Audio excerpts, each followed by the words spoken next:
نگارے اردو تیسری جماعت سبق نمبر 12 حاتم طائی اور بادشاہ۔ کسی زمانے میں ملک یمن پر ایک بادشاہ حکومت کرتا تھا۔ وہ بہت سخی تھا۔ کوئی ضرورت مند بادشاہ کے دربار سے خالی ہاتھ نہ لوٹتا تھا۔ رعایا اس سے بہت خوش تھی اور اس کے حق میں دن رات دعائیں کرتی تھی۔ اسی ملک کے ایک قبیلے کا نام طے تھا۔ طے قبیلے کے سردار کا نام حاتم تھا، اس لیے اسے حاتم طائی کہتے تھے۔ حاتم طائی بہت بہادر اور سخی انسان تھا۔ مہمان نوازی میں بھی کوئی اس کا مقابلہ نہ کر سکتا تھا۔ مہمان آ جاتا تو خود بھوکا رہ کر بھی حاتم اس کو اچھا کھانا کھلاتا اور اس کی خوب خدمت کرتا۔ بادشاہ کے دربار میں کبھی حاتم طائی کا ذکر آ جاتا تو لوگ اس کی دل کھول کر تعریف کرتے۔ حاتم طائی کی تعریف سن کر بادشاہ اس سے حسد کرنے لگا۔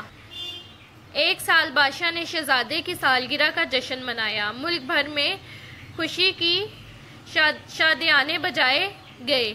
رعایا کے لیے خزانے کا منہ کھول دیا گیا۔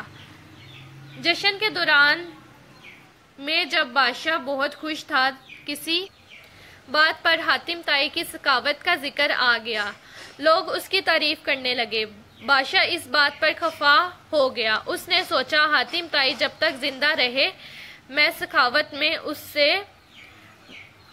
بڑھ نہ سکوں گا۔ چنانچہ ایک دن اس نے تنہائی میں اپنے ایک با اعتماد درباری کو بلا کر کہا، تم حاتم طائی کا سر کاٹ لاؤ تو جو چاہو سو پاؤ گے۔ بادشاہ کا حکم بجا لانے کے لیے درباری روانہ ہو گیا۔ قبیلہ طے کے قریب اسے ایک شخص ملا۔ وہ اسے گھر لے گیا اور اس کی اتنی خاطر مدارت کی کہ درباری بادشاہ کی دعوتیں بھول گیا۔ دوسرے دن صبح جب درباری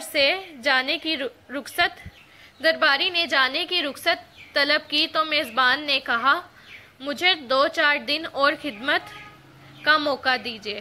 درباری بولا، میں چند دن اور ضرور ٹھہرتا، لیکن میں بادشاہ سلامت کے ایک حکم پر عمل کرنے لگا ہوں، اس لیے ٹھہر نہیں سکتا، لیکن سمجھ میں نہیں آتا کہ مجھے اس میں کامیابی کیسے ہوگی۔ میزبان نے کہا، آپ مجھ پر بھروسہ کریں اور بادشاہ سلامت کا کام بتائیں، ممکن ہے کہ میں آپ کی مدد کر سکوں۔ درباری نے کہا، اس بات کو راز میں رکھنا ضروری ہے۔ بادشاہ نے مجھے حاتم کا سر لانے کو کہا ہے۔ اگر آپ یہ بتا سکے کہ حاتم کہاں رہتا ہے تو میرا کام بڑا آسان ہو جائے گا۔ میزبان ہنس کر بولا، آپ کا کام تو پہلے ہی آسان ہو گیا ہے، میں ہی حاتم ہوں۔ آپ میرے سر کاٹیں اور صبح سے پہلے یہاں سے نکل جائیں۔ یہ نہ ہو کہ میرے قبیلے کے لوگ آپ کو گرفتار کر لیں۔ درباری نے حاتم کی بات سنی تو حیران رہ گیا۔ اس کی آنکھوں میں آنسو آ گئے اور وہ حاتم طائی کے قدموں میں گر پڑا اور بولا، یہ کیسے ہو سکتا ہے کہ میں آپ جیسے مخلص اور سخی انسان کی جان لوں۔ وہ حاتم طائی سے رخصت ہوا اور جا کر بادشاہ کو سارا قصہ سنایا۔ بادشاہ نے حاتم طائی کی سخاوت اور مہمان نوازی کا ماجرا سنا تو حیران رہ گیا اور بولا، میں حاتم طائی سے نہیں بڑھ سکتا۔ حاتم طائی بے شک بڑا سخی اور عظیم انسان ہے۔ اس سبق میں ہمیں حاتم طائی اور بادشاہ کے بارے میں بتایا گیا ہے کہ بادشاہ جو تھا وہ حاتم طائی سے جو تھا وہ نفرت کرتا تھا۔ ہر کوئی حاتم طائی کی تعریف کرتا تھا، اس کی بہادری کی، اس کی سخی انسانیت کی، تو اس لیے جو ہے وہ بادشاہ جو ہے اس نے اپنے درباری کو کہا کہ جاؤ تم اس کا سر کاٹ کر لاؤ۔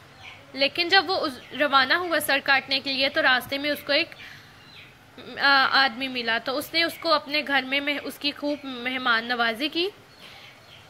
تو جب اس سے پوچھا گیا کہ مجھے حاتم طائی کا سر کاٹنا ہے تو وہ ہنس کر بولے کہ میں ہی ہوں حاتم طائی، تو تم میرا سر کاٹ لو۔